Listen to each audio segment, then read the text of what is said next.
محترم دوستوں اور عزیز ساتھیوں، السلام علیکم ورحمۃ اللہ وبرکاتہ۔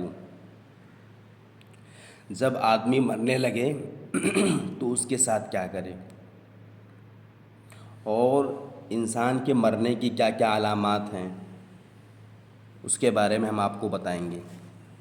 کہ جب انسان مرنے لگے تو اس کے ساتھ کیا کرے۔ نمبر 1، جب انسان مرنے لگے تو اس کو چت لٹا دو، اس کے پیر قبلے کی طرف کر دو اور سر اونچا کر دو تاکہ منہ قبلے کی طرف ہو جائے، اور اس کے پاس بیٹھ کر زور زور سے کلمہ پڑھو تاکہ تم کو پڑھتے سن کر خود بھی کلمہ پڑھنے لگے، اور اس کو کلمہ پڑھنے کا حکم نہ کرو، کیونکہ وہ وقت بڑا مشکل ہے، بہت مشکل کا وقت ہوتا ہے، نہ معلوم اس کے منہ سے کیا نکل جائے۔ اور دوسری بات جو کرنے والی ہے وہ یہ ہے کہ جب وہ ایک دفعہ کلمہ پڑھ لیں تو چپ رہو، یہ کوشش نہ کرو کہ وہ برابر کلمہ پڑھتا رہے اور پڑھتے پڑھتے دم نکلے، کیونکہ مقصد صرف اتنا ہے کہ سب سے آخری جو اس کے منہ سے بات نکلے وہ کلمہ ہونا چاہیے، اور اس کی ضرورت نہیں کہ دم ٹوٹنے تک کلمہ برابر جاری رہے، تو اس کا مطلب نہیں ہے۔ ہاں، اگر کلمہ پڑھ لینے کے بعد پھر کوئی دنیا کی بات چیت کر لے تو پھر کلمہ پڑھنے لگو جب وہ پھر پڑھ لے دے تو پھر چپ رہو۔ اور تیسری بات جو کرنے والی ہے کہ جب سانس اکھڑ جائے اور جلدی جلدی چلنے لگے اور ٹانگیں ڈھیلی پڑ جائیں کہ کھڑی نہ ہو سکیں اور ناک ٹیڑھی ہو جائے اور کنپٹیاں بیٹھ جائیں تو سمجھو کہ اس کی موت آ گئی۔ اس وقت زور زور سے پڑھنا شروع کرو کلمہ، اس وقت کلمہ زور زور سے پڑھنا شروع کرو۔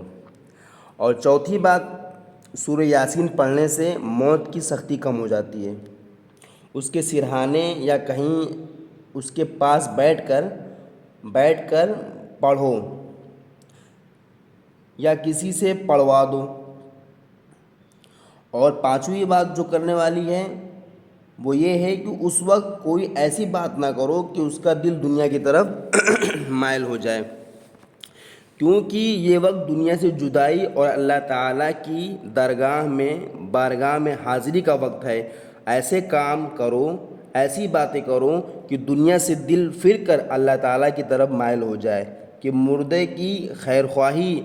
اسی میں ہے، مردے کی بھلائی اسی میں ہے۔ اور ایسے وقت بال بچوں کو سامنے لانا یا اور کوئی جس سے اس کو زیادہ محبت تھی اسے سامنے لانا، ایسے باتیں کرنا کہ دل اس کا ان کی طرف متوجہ ہو جائے اور ان کی محبت اس کے دل میں سما جائے، بڑی بری بات ہے۔ دنیا کی محبت لے کر رخصت ہو تو نعوذ باللہ بری موت مرے، اور اگر اللہ کی محبت لے کے مرے گا تو انشاءاللہ اچھی موت مرے گا۔ اور چھٹی بات، مرتے وقت اگر اس کے منہ سے خدا نخواستہ کفر کی کوئی بات نکلے تو اس کا خیال نہ کرو، نہ اس کا چرچا کرو، بلکہ یہ سمجھو خدا نخواستہ کفر کی کوئی بات نکلے تو اس کا خیال نہ کرو، نہ اس کا چرچا کرو، بلکہ یہ سمجھو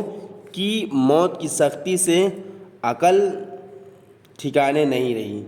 اس وجہ سے ایسا ہوا، اور عقل جاتے رہنے کے وقت جو کچھ ہو سب معاف ہے، اللہ تعالیٰ سے اس کی بخشش کی دعا کرتے رہو۔ اور آٹھویں بات، جب مر جائے تو سب حصہ، سب عضو، یعنی اس کے جسم کے سارے عضو، سارے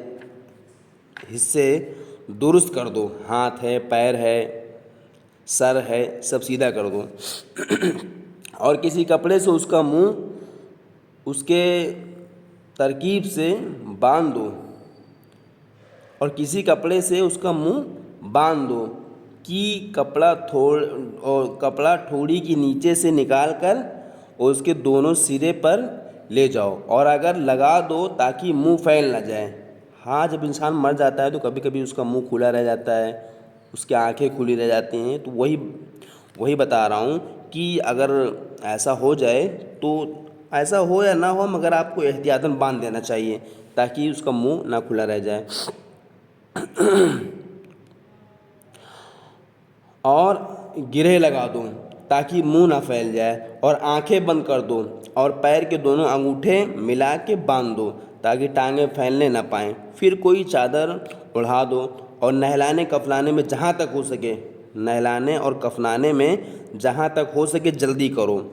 اور 8ویں بات، منہ وغیرہ بند کرتے وقت یہ دعا پڑھو، بسم اللہ وعلی ملت رسول اللہ۔ اور 9ویں بات، مر جانے کے بعد اس کے پاس لوبان وغیرہ کچھ خوشبو سلگا دی جائے، یعنی اگربتی، اور ناپاک عورتیں اس کے پاس، ناپاک عورتیں اور جس کو نہانے کی ضرورت ہو اس کے پاس نہ رہیں، ناپاک عورتیں میت کے پاس نہ رہیں۔ اور نمبر 10، جو 10ویں بات ہے کہ مر جانے کے بعد جب تک اس کو غسل نہ دیا جائے اس کے پاس قرآن مجید پڑھنا درست نہیں ہے۔ ٹھیک، تو یہ 10 باتیں ہیں جسے ہم سب کو اس پہ انشاءاللہ عمل کرنا ہے اور اس کے مطابق مردے کے ساتھ سلوک کرنا ہے۔ اللہ تعالی ہم سب کو کہنے سننے سے زیادہ عمل کی توفیق عطا فرمائے۔